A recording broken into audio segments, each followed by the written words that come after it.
grew up with a parent or parents who criticized you a lot as a child, one of the phenomena I see most in adults who come to me where they grew up in a home where the person who claimed to love them most actually inflicted the most damage is that child, as we look back and dive deeper in our conversation, that they as children engaged in a self-protection mechanism known simply as lying.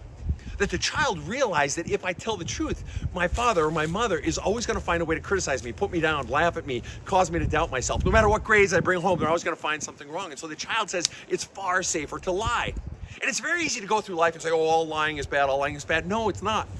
That sometimes the child has to lie to save themselves, to protect themselves from the very person they shouldn't have to protect themselves from. That becomes problematic, however, when it's no longer necessary. When the child moves into adulthood, very often what I discover with my clients is that need to self-protect just morphs into a habit. They find themselves lying all the time. I had a client just the other day who said to me, Sven, I'd lie over the stupidest shit. And I didn't even ask myself, what the fuck am I lying about that? It doesn't even make sense. Who cares?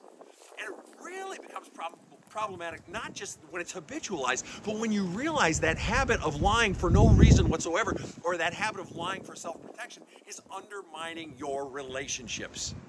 And it undermines relationships because what is necessary for two people to bond is vulnerability. What is necessary for true love to flourish is the willingness to show you who I really am.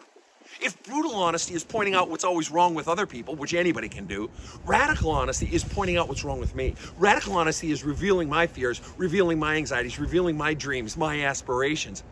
But if you've habitualized lying as a self-protection mechanism, and it worked and it was good and necessary back then, now it becomes highly problematic because you're going to lie. Why? Because this is scary shit. To reveal to someone else who you really are is scary fucking shit. Easier to lie. Yeah, well, good luck with your relationship if you're always hiding the real shit, if you're always lying.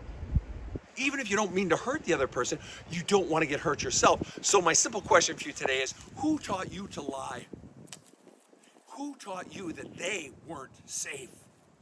And is it possible that that habit of lying is undermining the very thing you claim to want most, which is A, a real relationship with your own self, and B, real connections with other people? And at what point do you fucking change?